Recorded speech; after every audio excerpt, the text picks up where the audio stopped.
the sport. But now he's giving others a chance to make it. He's getting young guys off the streets of Brooklyn and into the sport and theatrics of professional wrestling.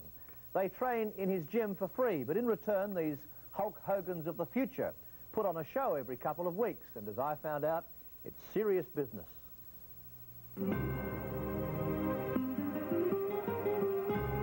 These guys are the heroes of a little gym in the back streets of Brooklyn. And tonight, they're out to do some business.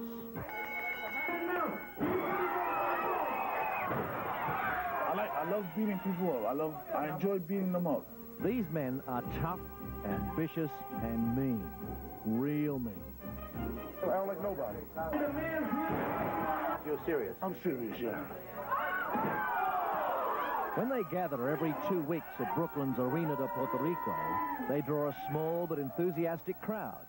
They come to see bad things happen. Real bad things. Is it for real? Well, I don't know. You got to, like, judge for yourself. If you get up there, judge for yourself. What's the light here? It's not the classiest gym in town, and there's not much headroom in the tiny basement they use to change into their costumes, fighting gear. But here, hope springs eternal. What's your ambition in wrestling? Well, I want to make it to the top. You know, I want to be a superstar. It's a long way to the glitz and glamour of the big time like the WWF. But that's where these wrestlers are setting their sights. Since I was 6 years old, I wanted to become a professional wrestler. What name do you fight under? Mad Dog. Mad Dog? Yeah. I've beaten people down. I've made people go to the hospital. I've hurt people badly. So I want to make it to the top. Who's fighting who tonight? We don't know yet. We don't care. There's somebody there. Because I make the program pretty soon. Oh, No one was quite sure who was fighting who, but that didn't seem to matter much. Gotta get my breath ready. All those beautiful ladies out there waiting for you to come out. I just hope they don't rip my clothes off like they did last time. Oh, last time they ripped my clothes off, I gotta wear these now.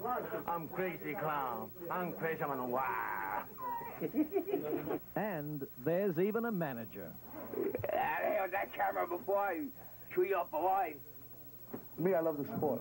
Yeah. I do, you know, money, no money, I don't care, you know? Yeah. And do you know who you're wrestling? Yeah, my brother. Most of my brother to me. How can you hurt your brother? I don't like my brother. You don't like him? I don't like nobody. What name do you fight under? Warzone. And who are you fighting tonight? Some poor fool, I don't know. You're a pretty big guy. How much do you weigh? 450. So have you paired up you got other bouts arranged now? So who's fighting? Who's on the I'm card? gonna make the match pretty soon. Oh, okay. Stick around. Stick around. The best thing to do. So this is the real thing. I mean, you really do go out there. Do you try to win, or is it, you know? We try to win. We go in there with the effort, the thought that we are going in there. Knowing. And I want to say something. People say it's predetermined. The only predetermination I know of is that we're in there to win, humiliate, and beat people. That's the only predetermination. Nothing phony. Anybody wants to challenge any one of these guys in the locker room right now. You'll see if it's phony or not. I'm tired of people saying it's phony. In the right-hand corner of the ring there. His hand banging his head against the pillows there, and he's got to be in the game by now. I don't know. I can't see him pulling it out. He may have to pull his match out, but I don't see that happening, you know. Oh, my God! He does that. I'm trying to untangle the speaker wire. It may not be the big time, but it's a labor of love for gym owners Gladys Santiago and her husband, Louis. I'm the director. The one who organized the wrestling and all that is my husband. He's been doing this for 25 years. He's been a professional wrestler since the age of 17. Was your husband a good wrestler? Yeah, he was champion. I've wrestled for 20 years. Gladys, is it for real? Yes, my Is it all for real, or showmanship, or a bit of both? If you come to the community where we live, it's hard because most of it is street fight, you know? And people don't think it's real. People think it's fake, but it's not. It's not. It's real. It's hard. It's hard. I'm a school teacher. All right. Yeah. Teach history and speech. And the man And this clown's a cop. These guys wrestle for the love of the sport.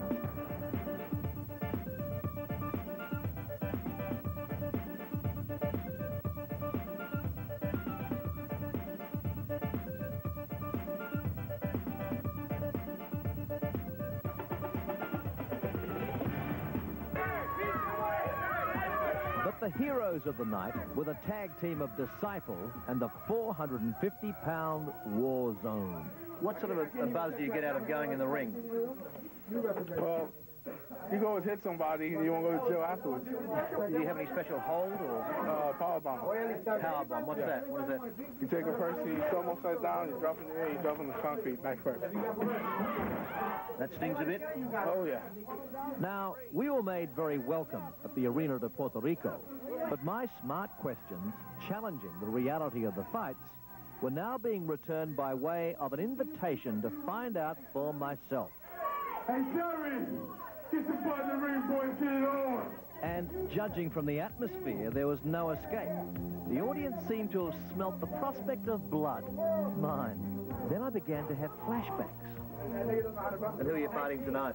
Some poor fool, I don't know. My brain automatically kicked into survival mode.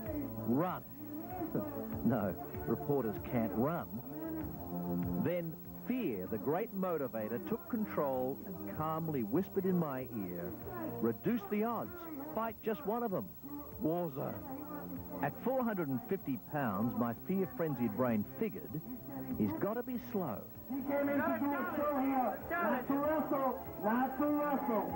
And I knew some of his secrets. What was that favorite hold of his? Power bomb. The power bomb.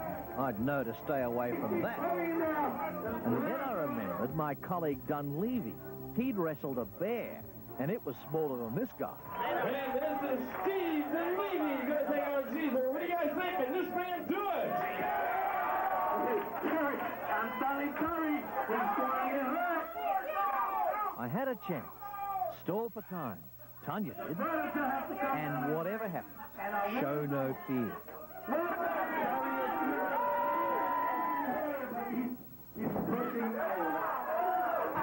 Keep moving, hit and run, work the body, and wear him down.